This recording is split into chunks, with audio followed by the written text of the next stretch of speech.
Imagine for a second that your mother is visiting you from out of town. And you're going to go pick her up from the airport. And you say, "Mom, I'm doing better for myself. I bought a BMW. It's a beautiful electric blue. And speaking of electric, it comes with a plug, so it's better for the environment." And then her mind races off and she's thinking, "Wow, I bet it has a nice supple interior. I bet it's smooth. I bet it's quiet. I bet it has the latest phone integration with Apple CarPlay and Android Auto." But instead you pull up in this. What even is that?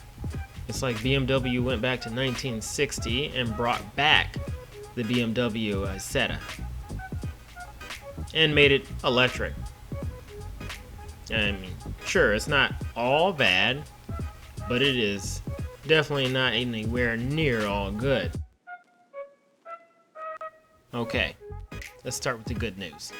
2017 BMW I as in Indigo 3, i3. Proximity door handles. That should be a given. The door handle hinges in a weird way, which is kind of awkward. This is a 4-door, but the rear 2 doors, suicide doors.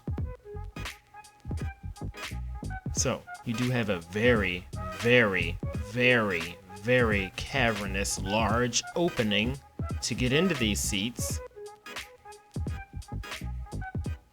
The seats are actually kind of comfortable too. Not gonna lie, they are thin, but they're comfortable. I'm assuming that's for weight savings. The headrest, however, the headrests are not adjustable, which kind of sucks. They're super tall, so I guess that's okay, but not adjustable. All right, let's get into the nitty-gritty. You let yourself in, as long as you have the key somewhere on your person. The front seats are actually rather comfortable, as I said before. Telescopic and tilt steering column, all manual with a huge range of motion. I was very surprised to see that. The adjusting lever for the seat to go forward and backwards is closest to the center console for both front seats. That's a weird position. It has a hydraulic height adjuster, which I had way too much fun playing with. Not gonna lie. I look ridiculous, but I love it.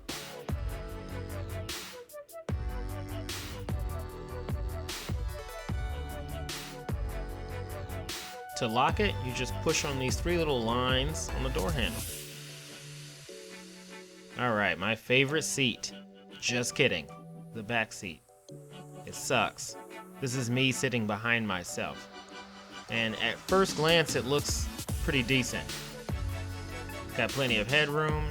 The seats don't recline or anything like that. They do fold flat though.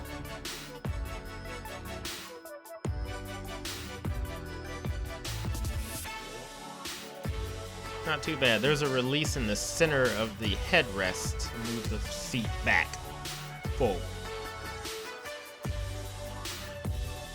I noticed that my foot kind of gets caught between the seat.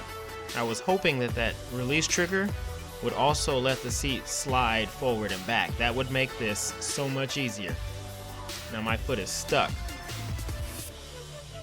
You gotta do some crazy maneuvering just to get out. Let me try that again. Okay, I'm in the seat.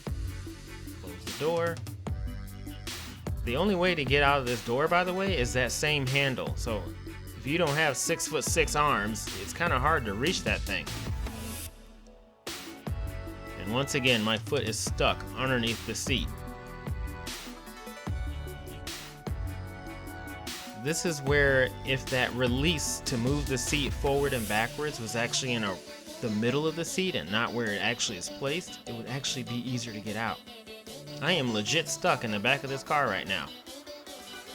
I'm laughing at myself. It's comical. I am stuck in this car.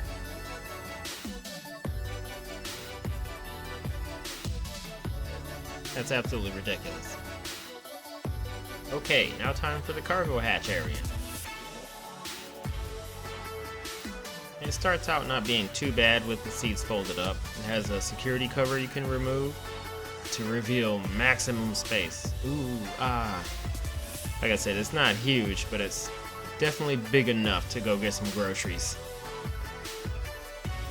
I make it look small, but it's bigger than it looks. Folding the seats down is nothing crazy.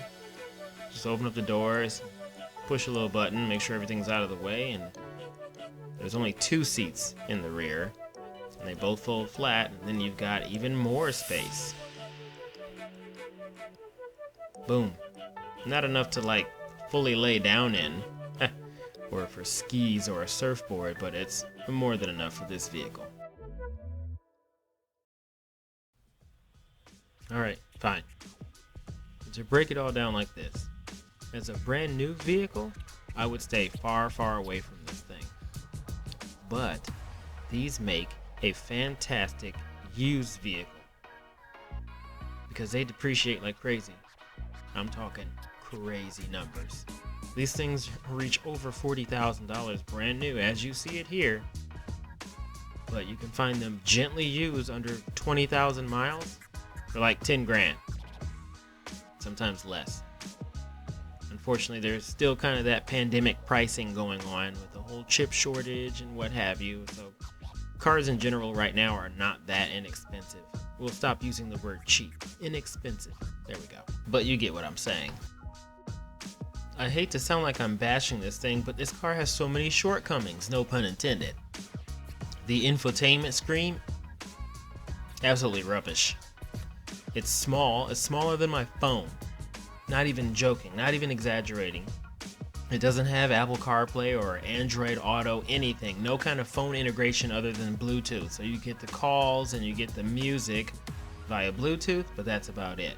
Even though this is a 4-seater, it does come with 3 rather large cup holders. Actually, I think the other 2 are additional, and adaptive headlights. So there is that. All in all, I think this would make a fantastic used vehicle. If you can find a good deal, shop around for them, you'd be okay. For 2 passengers, of course. 2 tall passengers. Other than that, it's a neat little car.